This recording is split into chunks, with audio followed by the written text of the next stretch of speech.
정적 인터뷰 2부에서는 송원석 국민의힘 비상대책위원장 겸 원내대표 만나봅니다. 위원장님 안녕하세요. 예, 안녕하세요. 송원석입니다. 민주당이 어제 본회의에서 쟁점법안 중 방송 3법을 가장 먼저 상정을 했습니다.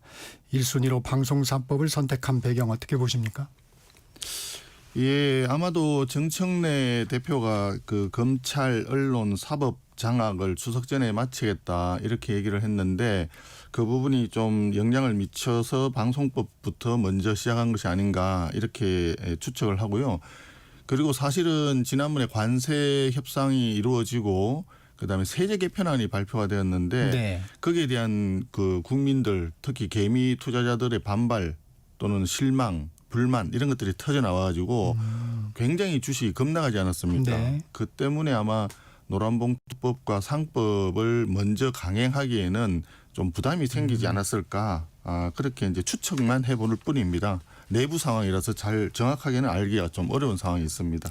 위원장님은 방송법 개정안에 대해 반언론 내란이라는 표현까지 썼는데 어떤 부분을 가장 우려하십니까? 지금 저 방송법과 관련해서는 지금 편성위원회라고 있지 않습니까? 그 방송에서의 편성이라고 하는 거는 신문에서의 편집과 마찬가지로 어떻게 보면 방송의 모든 것이라고 할 수가 네. 있는데 이 편집위원회를 5대5 동수로 구성을 해서 노사동수로. 예, 노사동수로 이렇게 하도록 규정을 한 것은 결국은 경영진의 어떤 편성의 독자성, 독립성 이런 부분을 완전히 훼손을 하고 노조에게 편성의 모든 것을 허락을 받아야 가능한 그런 구조로 만든다고 봅니다. 그렇기 때문에 그런 방송법이 뭐 물론 다른 사장 추천위원회도 있고 이사진 구성하는 데 있어서 외부 시민단체 언론이라든지 또 그 노조가 관여하는 부분들도 있고 하는데 그런 부분들이 전체적으로 봤을 때 방송을 국민에게 되돌려 준다라고 하는 명분만 있지 실질적으로는 노조의 영구 지배를 구조를 고착화하는 그런 법이 아닌가. 그래서 아마 정청래 대표가 얘기한 아마 언론 장악 네. 이런 부분하고 연결되지 않았을까 추측을 하고 있습니다. 이 방송법에 대한 필리버스터 지금도 진행이 되고 있는데 사실상 표결을 하루밖에 늦추지 못합니다. 이 어떤 효과를 기대하시나요? 원래 필리버스터는 우리 그 법상 우리 법 체계에서 소수당의 목소리를 대변할 수 있는 제도로 만들어졌는데 사실 이런 이야기는 뭐냐면 국회에서 최종적으로 다수결로 결정이 되더라도 소수당의 목소리를 반대하는 목소리를 경청하고 존중해야 된다는 정신을 담은 겁니다.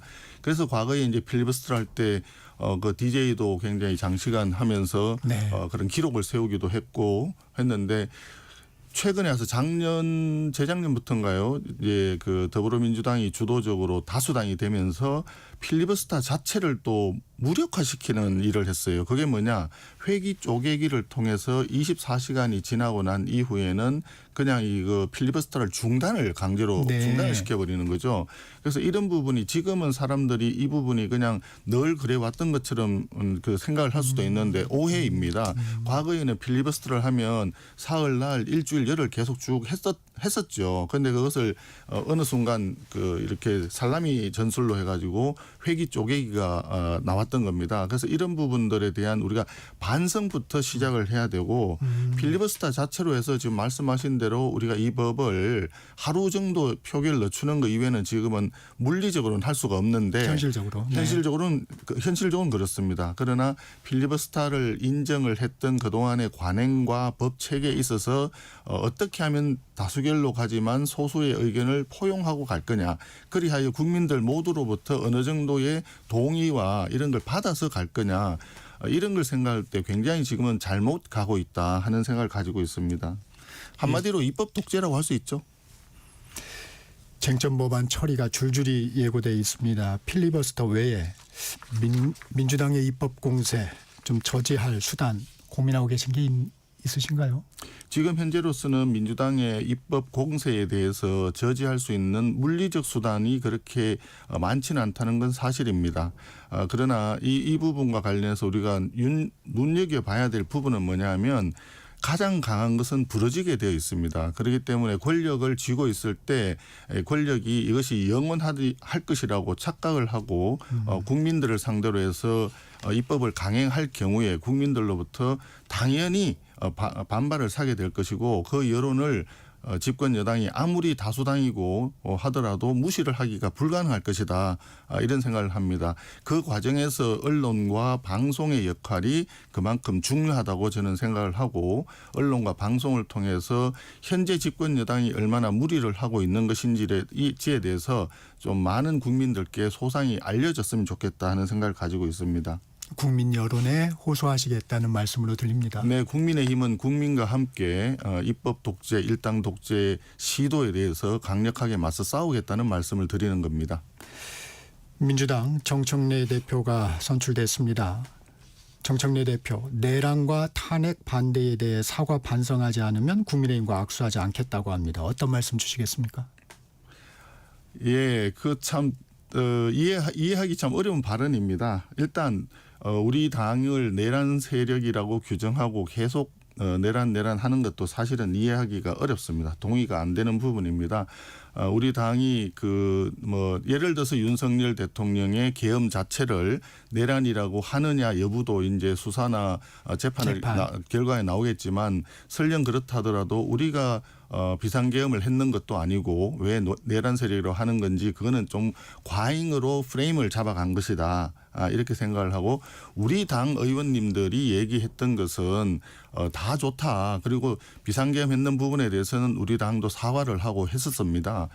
그런데 다만 이제 윤석열 대통령을 체포하겠다고 하는 과정에서 있었던 일들은 공수처가 그때 내란죄 수사 권한이 없다는 것은 중앙지법 판사도 인정을 했지 않습니까? 그런 부분이라든지 영장을 중앙지법에서 영장이 기각됐는데 남부지법에서 그걸 했다라든지 이런 과정 그리고 2차 체포영장의 경우에 2개를 이제 풀로 붙여서 했다는 부분 이런 등등을 볼 때는 이런 부분들은 법치주의에 어긋나는 것 아니냐.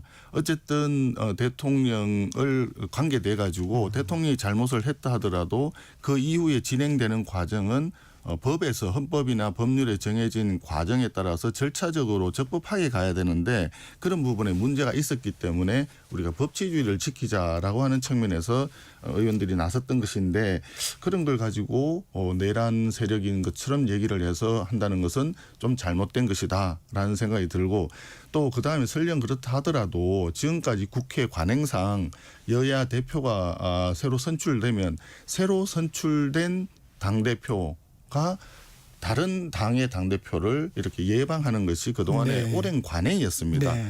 원내대표 간에도 새로 선출되면 그동안에 있었던 그전에 있었던 원내대표한테 이렇게 찾아가는 것이 일반적인 관례였는데 그것을 다 무시하겠다는 것은 포용과 공존이라고 하는 생각이 우리 정청래 대표 머리에는 없는 것이 아닌가 하는 걱정이 앞섭니다. 그래서 소인배처럼 하지 말고 아주 대인답게 집권 여당의 당대표 아닙니까? 야당의 대표가 아니거든요.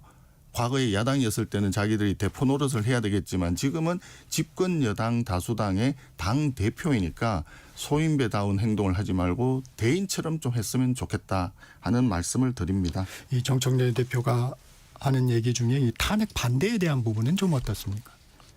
탄핵 반대, 그건 우리 당 내에서도 여러 가지 얘기가 있죠. 이런 이야기가 되겠습니다. 지금 계엄과 관련해서는 잘못한 것이다라고 하는 것을 우리 당에서도 했고, 그리고 사과도 했었죠. 예, 사과도 했어도 저도 두어 차례 사과를 했던 것 같고, 계엄 이후에 그 계엄 해제가 국회에서 의결됐을 때 우리 당 의원들 이름으로 해서 정부에 대해서 빨리 국무회의를 해서 계엄 해제를 시행을 하라 이런 얘기도 했었죠. 그러나 이제 탄핵과 관련해서는 그때 우리가 얘기했던 거는 좀 질서 있는 퇴진을 얘기를 했었고 하지만 이제 그 부분이 원활하게 이루어지지 못한 점은 있지만 아무튼 그런 탄핵이 이루어지고 나면 당연히 대선을 할 텐데 우리 당이 선거에서 이기긴 어려울 테고 탄핵당한 정당에서 대선을 이긴다는 것은 현실적으로 굉장히 힘들지 않습니까? 그러면 이런 상태에서 범죄 혐의가 있는 또 재판을 받고 있는 이재명이 대통령이 되고 그랬을 때 이런 그다음 나타나는 상황 그건 지금 우리 국민들이 목도하고 있는 이런 강행되는 여러 가지 문제 있는 법들 이런 걸로 보여지고 있지 않습니까? 이런 것이 예견되었기 때문에 탄핵에 대해서는 우리가 조금 신중해야 된다. 그래서 질서 있는 퇴진을 유도해야 된다. 이런 이야기들을 많이 했던 거죠. 그런 부분이기 때문에 지금 계엄과 탄핵을 그 전체를 뭉텅거려서 뭐 탄핵을 반대했기 때문에 이게 문제 있는 것이다. 이런 식으로 매도하는 것은 저는 좀 동의하기가 어렵다 하는 말씀을 드립니다. 위원장님이 언급해 주셨지만 정청래 대표가 오늘 야사당 대표를 예방하는데 국민의힘은 제외하고 있습니다. 당분간 여야 협치가 좀 어려워 보이는데 어떤 돌파구가 좀 있을까요? 정청래 대표가 오늘 다른 정당들을 방문을 예방을 하고 국회의장도 뭐 예방을 한다고 들었습니다. 네. 지난 토요일 날 전당대회가 끝나고 난 뒤에 저는 정청래 대표에게 축하한다는 축하난을 보내드렸고 당연히 아마 그 아까 말씀드린 대로 그동안의 관리에 따라서 아마 예방이 오지 않겠나. 그랬을 때 정청래 대표에게 어떤 좋은 말씀을 드리는 게 좋겠나 이것을 생각을 하고 있었는데 막상 오늘 다른 정당을 방문하면서 우리 당에는 방문한다는 얘기가 없어서 조금 아쉽긴 합니다. 그런 부분들에 대해서는 앞서 말씀드렸듯이 야당과 여당은 당대표의 지위나 역할이 다릅니다. 집권 여당으로서 전국 전체를 포괄적으로 끌고 가는 책무가 있고 거기에 대한 의무감을 가지고 이 일을 봐야 된다고 생각을 하고 전국이 잘 풀리지 않고 흔들거렸을 때 또는 일방적으로 주도함에 따라 가지고 야당이나 다른 국민들의 반발이 있을 때 이 부분들에 대한 책임도 오롯이 집권 여당의 당대표가 져야 되지 않겠습니까? 그러면 집권 여당의 당대표로서는 많은 사람들을 포용한다는 마음을 가지고 움직이는 것이 그래야 전국이 수월하게 진행이 될 것이다. 이렇게 생각을 합니다. 지금처럼 간다면 너무 독단적인 어떤 오만에 찬 행위가 이재명 정권의 안정적인 운영에도 도움이 되지 않을 것이다. 이렇게 생각을 합니다. 그런 점에서 집권 여당의 당대표가 하는 언행이 현재 이재명 대통령과 정부에도 어떻게 악영향을 미칠까 이런 것도 고려한다면 야당도 포용하고 가는 그런 대인다운 품격 있는 언행을 했으면 좋지 않겠나 하는 생각입니다. 요 얘기도 여쭤보겠습니다. 정청래 대표 내란 특검을 통해서 국민의힘 내부에 내란 동조 세력과 내란 방관자, 내란 협력자들이 있다는 게 밝혀질 수 있다. 그렇게 되면 자연스럽게 위헌정당 심판을 청구하라는 국민적 요구가 높아질 것이라고 했습니다. 현실화될 가능성 있을까요? 지금 그렇게 얘기한다는 것 자체가 우리 야당을 인정하지 않겠다. 정치 탄압 내지는 정치 보복성 어떤 행위를 하겠다라고 비춰질 수가 있습니다. 조금 전에 말씀드렸지만 우리 당내에 내란 세력이 있다라고 이미 전제를 깔고 지금 들어가는 이야기거든요. 그러니까 이 세상의 사물을 바라볼 때 이미 내 마음속에는 결론을 내놔놓고 얘기를 하는 거나 마찬가지인 거죠. 그런 점에서 정청래 대표의 그런 발언과 그런 의식 구조는 대단히 위험한 것이다라고 하는 말씀을 드리겠습니다. 이 정청래 민주당 대표 검찰개혁, 언론개혁, 사법개혁 특위를 바로 가동을 했습니다. 폭풍처럼 처리하겠다며 추석 전 처리를 공언하고 있습니다. 야당으로서 어떻게 대응하시겠습니까? 지금 그 말씀이 굉장히 이제 그 정청래 대표의 그 조급함을 나타내는 발언이라고 생각을 합니다. 모든 일은 순서가 있고 거쳐야 될 과정이 있는 것인데 일방적으로 그런 특위라든지 이런 걸 만들어 가지고 일방적으로 추진하겠다는 대국민 선전포고에 불과하다 이렇게 생각을 합니다. 아무리 급할 때라도 돌아가서 해야 되고 바늘에 중간에 허리에다 실을 꿰서는 할 수가 없는 거라고 보여지거든요. 저희들이 볼 때는 그런 과정 자체가 예를 들어서 검찰개혁을 지금 얘기하는데 네. 검찰개혁 자체가 1차 검수완박을 한 결과로 나타난 게 공수처인데 결과적으로 공수처가 제대로 기능을 했느냐 여기에 대해서는 더불어민주당에서도 부정적인 저 평가가 더 많은 것 같습니다. 네. 그러면 이런 부분에 대해서 반성을 하고 어떻게 이걸 잘 다시 원상 복구를 해서 검찰의 어떤 수사 과정이라든지 재판 과정과 이어지는 이 사법 시스템을 안정화시킬 건가를 고민을 해야 되는데 검수완박을 해서 검찰의 힘 빼기를 시도했는데 여의치 않으니까 이제는 검찰을 해체하겠다. 이런 식으로 이제 접근하는 그런 사고방식이거든요.